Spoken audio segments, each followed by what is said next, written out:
नमस्कार, मैं हूं हेमेंद्र शर्मा और आप देख रहे हैं MP round up. Congress party को छोड़कर भारतीय जनता पार्टी में आए ज्योतिरादित्य सिंधिया और उनके समर्थक पुराने भाजपाइयों को फूटी आंख नहीं भा रहे हैं। इसके दो ताजा उदाहरण सामने आए हैं। मंत्री भूपेंद्र सिंह और सिंधिया समर्थक मंत्री गोविंद सिंह राजपूत की आपस में पटरी बैठ जाए, इस उद्देश्य से सोमवार को मुख्यमंत्री शिवराज सिंह चौहान ने अपने आवास में बैठक बुलाई। दोनों मंत्रियों को आमने सामने बिठाया गया, लेकिन बताया जा रहा है कि मुख्यमंत्री के सामने भी बात नहीं बनी और पुराने गीले शिकवे सुनाए गए।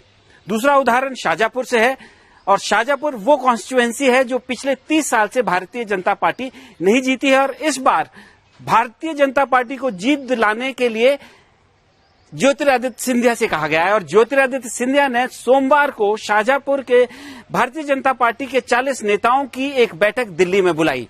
लेकिन इस बैठक में 40 में से सिर्फ 4 नेता ही दिल्ली गए और सिंधिया को आखिरकार ये बैठक वर्चुअली करनी पड़ी और जो 4 नेता दिल्ली गए उनमें से 2 वो लोग थे जो सिंधिया के साथ कांग्रेस छोड़कर भारतीय जनता पार्टी में आए। तो आज का हमारा सवाल ये है कि ये जो भारतीय जनता पार्टी जो ओरिजिनल भाजपा है और जो ज्योतिरादित्य सिंधिया के साथ कांग्रेस छोड़कर जो भाजपा में आए हैं, नए भाजपाई जो बने, इनका जो आपस का टकराव जो खुलकर सामने को जो दिख रहा है, इसका क्या आने वाले विधानसभा चुनावों में भारतीय जनता पार्टी के ऊपर कुछ एडवर्स इम्पैक्ट पड़ेगा। और इस पर बात करने के लिए हमारे साथ मौजूद हैं senior journalist mister Arun Dikshit. Sir, बहुत बहुत स्वागत है आपका। सर, सबसे पहला सवाल तो जो मंत्रियों की बैठक हुई शिवराज सिंह चौहान के घर पे, आपको क्या लगता है कि इस बैठक से सब कुछ सही हो जाएगा? क्योंकि खबरें तो ऐसे आ रही हैं कि सब दोनों ने एक दूसरे को बताया कि क्या किया जा रहा है सागर में। जब दुश्मनी डीएनए में हो जी, तब दोस्ती नहीं हो पाती है जी। ये राजनीतिक समझौता था। सत्ता पाने के लिए बीजेपी ने सिंधिया और उनके सभी समर्थक मंत्रियों विधायकों सबको लिया पार्टी में जी। लेकिन सागर में भूपेंद्र सिंह का वर्चस्व अलग है और गोविंद राजपूत की स्थिति अलग है।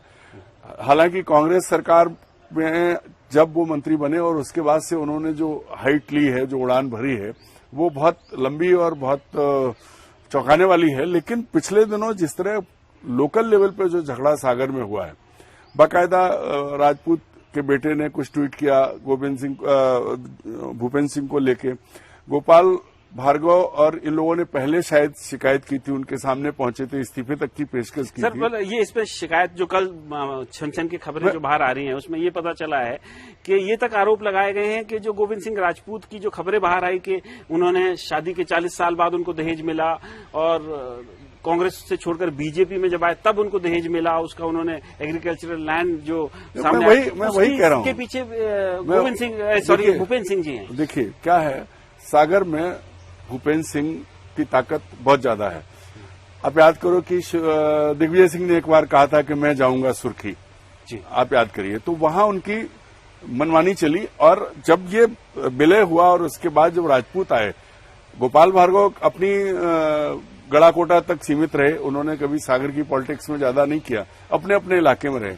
लेकिन गोविंद राजपूत के आने के बाद एक चुनौती मिली और इंटरनल लेवल पे आज तक मुख्यमंत्री का भगवान भी उतर आए तो उनके बीच समझौता नहीं हो सकता, क्योंकि दोनों के हित अलग अलग हैं, दोनों के तौर तरीके अलग हैं। हुआ तो भाजपा को क्या नुकसान होगा? देखिए, बड़ा साफ है, भाजपा का आज तक भाजपा का ग्रासरूट वर्कर जो है वो सिंधिया खेमे को हजम नहीं कर पाया, अपने साथ समाहित नहीं कर पाया है, वो उन्हें अपना नहीं मानता है भले ही। और ऐसी स्थिति सिंधिया खेमे के लोगों के साथ है। वो बीजेपी में चले तो गए हैं लेकिन सर, क्या उनको लगता नहीं कि उनका घर है। क्या ये सिर्फ सागर जिले तक ही कन्फाइंड रहेगा? पूरे प्रदेश में यही स्थिति, जहां जहां सिंधिया के लोग गए हैं वहां यही पूरे प्रदेश में यही स्थिति। ग्वालियर में यही हाल है जी।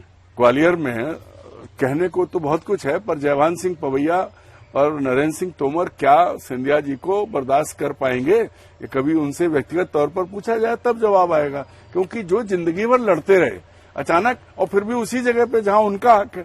लेकिन सर देखो, 2018 के बाद जब 2020 में फिर से बीजेपी की सरकार बनी तो इन लोगों ने आपस में समझौता किया सरकार के दौरान। वो सरकार के लिए था, वो सिर्फ सरकार के लिए था, क्योंकि सरकार में चूंकि शिवराज सिंह मुख्यमंत्री बन चुके थे, सरकार आ चुकी थी, तो उसको बनाए रखना था। इसके लिए पूरी ताकत, उसमें साम दाम दंड भेद सब लगाया गया, उसके बाद जीत हुई। सर, एक डेविल्स एडवोकेट, क्या ये डर ये अगर जिस तरीके से बताया जाए इनको कि भाई अगर इकट्ठा नहीं रहोगे, जो कल मीटिंग में भी हुआ, तो सरकार चली जाएगी और सरकार रहने के जो बेनिफिट्स है, मंत्री पद है, वो सब चला जाएगा। क्या ये यूनाइट नहीं कर सकता इन सब लोगों को? देखिए, कई बार लड़ाइयां इतनी गहरी होती हैं, वो एक कहावत है ना कि कुछ लोग ऐसे होते हैं कि भगवान मुझे काना कर दे अगर पड़ोसी अंधा होता है तो। इस लेवल तक ये लड़ाई है।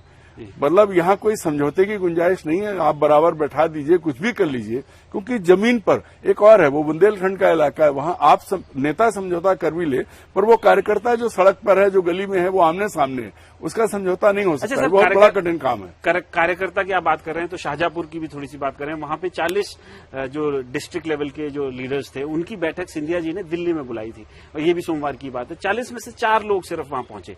तो इसको आप कैसे देखते हैं कि आम जो ग्रास रूट लेवल जो वर्कर है और लीडर है, वो भी सिंधिया जी की मीटिंग के बारे में नहीं देखिए, अब ये बड़ा आश्चर्य की बात है कि एक विधानसभा के लिए सिंधिया 40 लोगों को दिल्ली बुला रहे थे।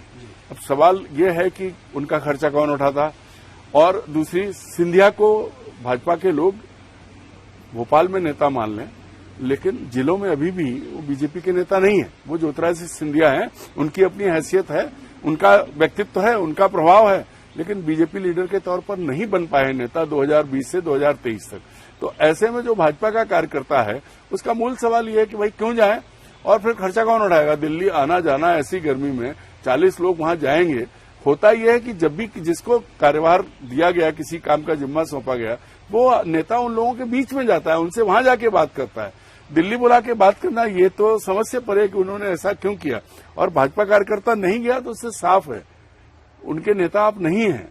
अच्छा सर, ये सिर्फ क्या ज्योतिरादित्य सिंधिया तक की बात कन्फाइंड है कि भाजपा कार्यकर्ता नाराज है, या ओवरऑल पूरे पार्टी से, पूरे प्रदेश भर में भाजपा कार्यकर्ता, क्योंकि इस तरह के सर्वेज भी कई सामने आ रहे हैं। भाजपा कार्यकर्ताओं की हालत ऐसी है कि ना उन्हें उगलते बन रहा, ना निगलते बन रहा। कहने को उनकी पार्टी की सरकार है, लेकिन उनसे बिना पैसे लिए कहीं कोई काम नहीं हो रहा है। हर जगह हर आम आदमी से जैसे वसूली की जा रही है, चाहे वो गांव में सरपंच से लेके और लेखपाल और तहसील का कार्यालय, किसी काम के लिए कहीं भी बिना पैसे कोई काम नहीं हो रहा है।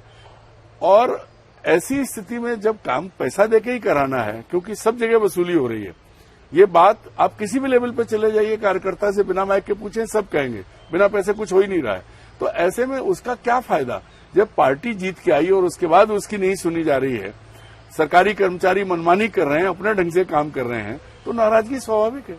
साल 2018 में मध्य प्रदेश में कांग्रेस की सरकार बनी थी, लेकिन 2020 आते आते सरकार गिर गई। ज्योतिरादित्य सिंधिया जो है भारतीय जनता पार्टी के खेमे चले गए, और उसके बाद जो बाई इलेक्शंस हुए उसमें भारतीय जनता पार्टी के कार्यकर्ता और सिंधिया के समर्थक जो थे वो आपस में मिल गए, उन्होंने बाई इलेक्शन में जीत दिलाई। लेकिन उसके बाद जैसे कि बताया गया है कि कार्यकर्ताओं की किसी ने सुध नहीं ली, उनसे भी पैसा उसी तरह से वसूल किया गया जैसे आम आदमी से किया जाता है।